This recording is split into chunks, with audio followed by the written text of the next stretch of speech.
I'm Ashton Addison from Blockwest Capital for InvestmentPitch Media and the Crypto Coin Show. And today on Blockchain Interviews, we have Norbertas Drazdauskas, the community lead of Spellfire. Norbert, welcome to the show, and thank you so much for taking the time. I'm very happy to be here. Likewise, glad to have you on. Let's jump straight into it.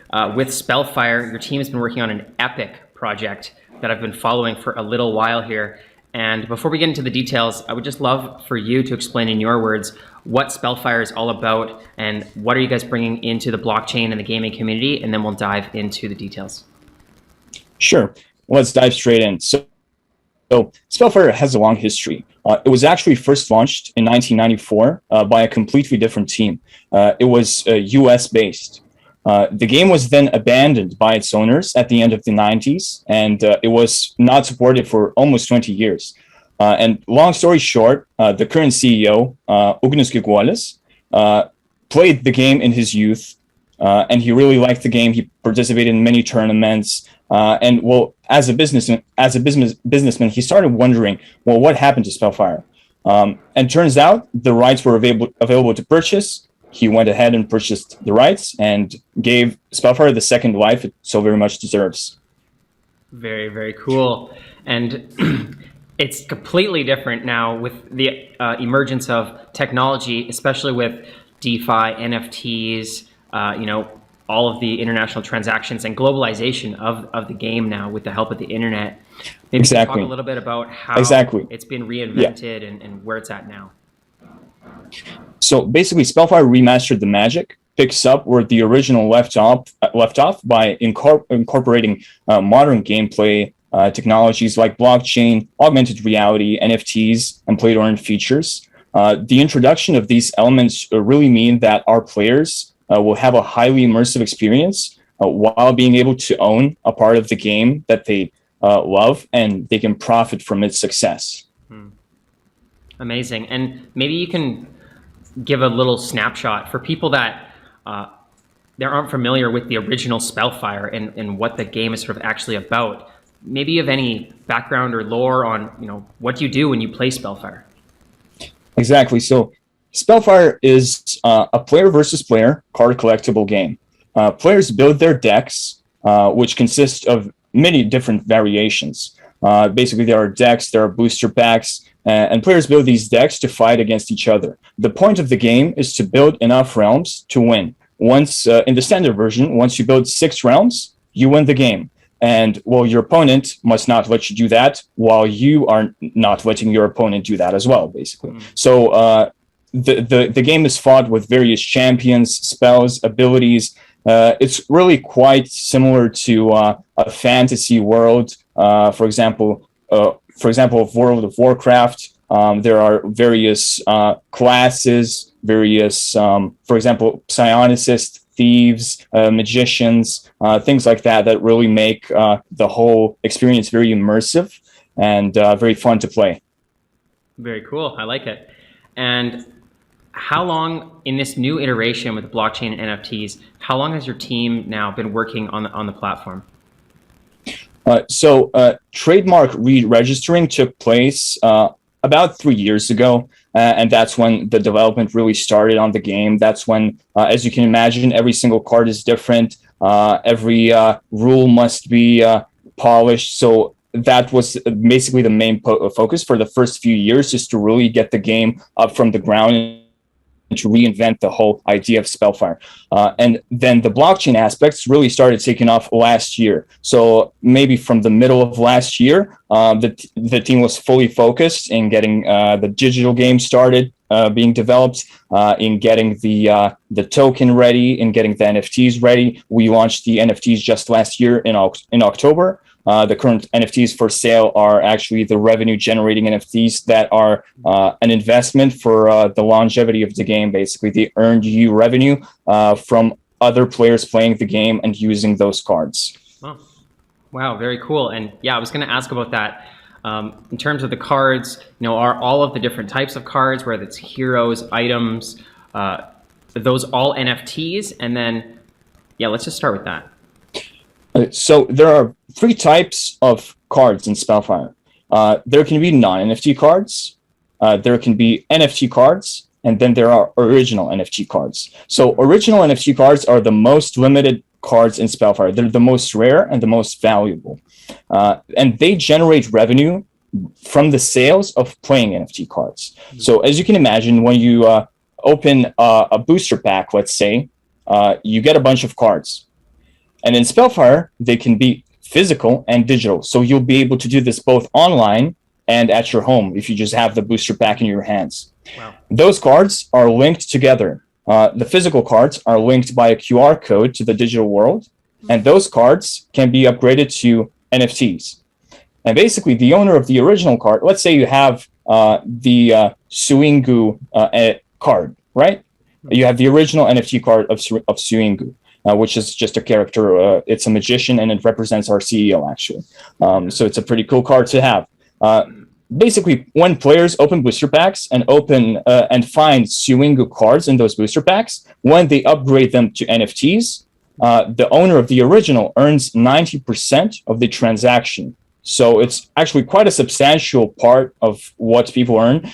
Since it's a community game, we really wanted to give back to the community. So that means that those NFT cards, those funds aren't just going to the developers' pockets. Those funds are actually shared between the community, and that is the way that the community can actually earn from the success of Spellfire.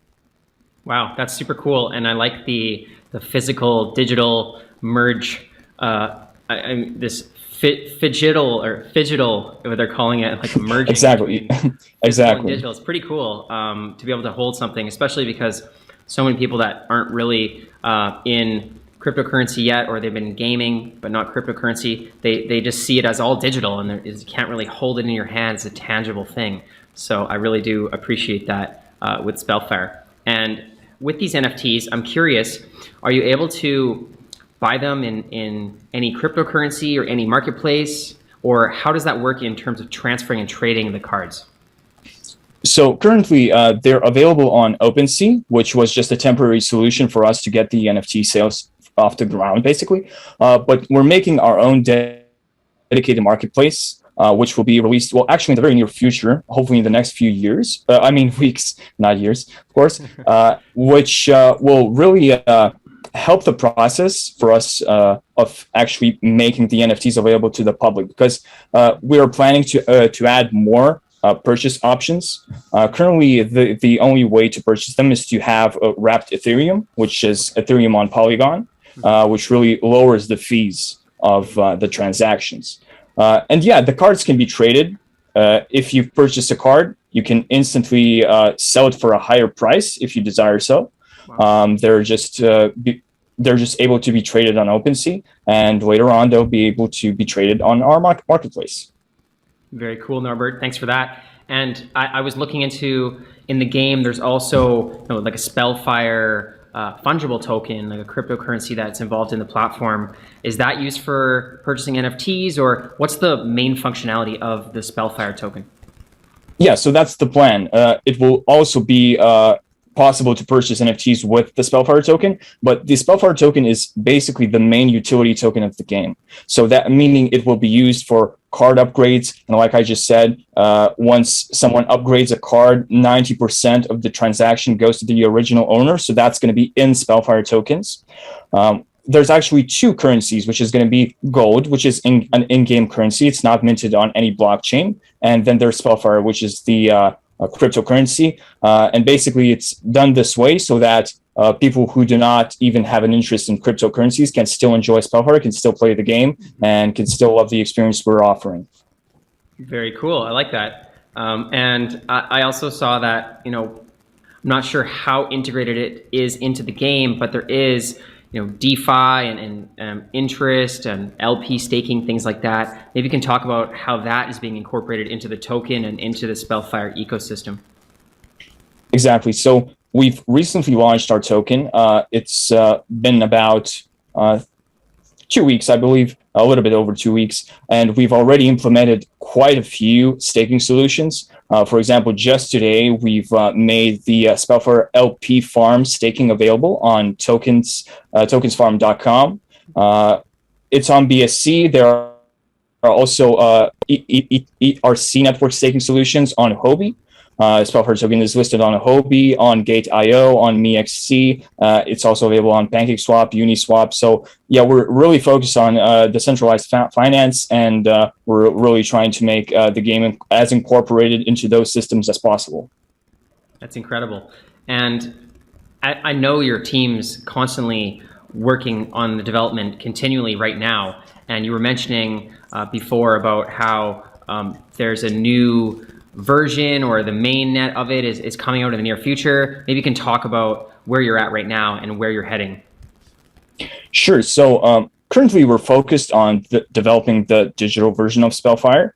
The physical cards are almost done. They're ready for printing, packaging into decks and boosters. But we're really trying to focus on the alpha and beta versions of the digital game. It will actually be showcased really soon, even in our growth plan. Just a few days from now, we should be having some sneak peeks into the actual game, how it's going to look. So that's going to be really cool. That's going to be like a first look at the actual digital Spellfire game. And we're really just constantly trying to follow our development roadmap. We're making progress day by day. So it's really exciting what's going to be available in the very near future. And well, the full game release is planned to be somewhere at the end of this year. Maybe a few months before the end of this year. We'll see how it goes, but we're hoping to get the alpha and the beta versions to the community as soon as possible. Basically, that's going to take us just a few months to really get things sorted, and then people can start enjoying the fully digital Spellfire experience. Amazing. And Norbert, looking forward, once, in a multi-year vision of Spellfire, once the mainnet is launched at the end of this year, tentatively, as it always is, what do you see attracting gamers and crypto users to Spellfire, and to have them come back and make sure they're playing the game and there's not just a hype and then people sort of lose interest right away? So Spellfire is cross-generational. We're making this game as accessible to everyone as possible. Players can be playing with physical cards 1 minute and then hop into a digital game on their tablet, or their phone or their laptop the next minute. In the future, there may even be a possibility to put on a VR headset and see the world of Spellfire in virtual reality, making it appealing to younger and newer generations. We're actually planning to do some, well, it's still a secret, but we're planning to do an announcement. We're integrating with another metaverse game. So maybe you'll be able to hop into a different game and see a city of Spellfire and put on a VR headset and see the magic of Spellfire in virtual reality, So that's basically the whole point. The CCG concept is known for decades, and we're really trying to revolutionize the whole space by incorporating all of the generations and all of the realities together into one. Amazing. Yeah, I know this style of card game has been very popular, and I think in reinventing it with NFTs and actual ownership and financial products where you can earn capital with your holdings is going to be revolutionary. So I am really actually excited personally to see the game come out later this year. For the viewers that are looking to follow along right now, get involved in the community, look at the NFTs, what's the best way to get involved in the Spellfire community? So our social channels are at Spellfire CCG on Twitter and Telegram. And then for our Discord, which is our most active community, is discord.gg/Spellfire. We share all of our news there. Well, we obviously share them on all channels. We also have a Facebook and Instagram, a LinkedIn. We have pretty much every social channel there possibly is, so you really cannot miss it. Just type Spellfire into Google and you really cannot miss it. But at Spellfire CCG on Twitter, discord.gg/Spellfire, and hope to see you all there. Amazing. Thank you so much, Norbert, for coming on to talk about Spellfire. All the best with the continued development of the game. I'm going to check out the NFTs. Thank you so much. And I appreciate you coming on, and let's follow up in the near future. Thank you so much. Yep. Take care, guys. See you on the communities.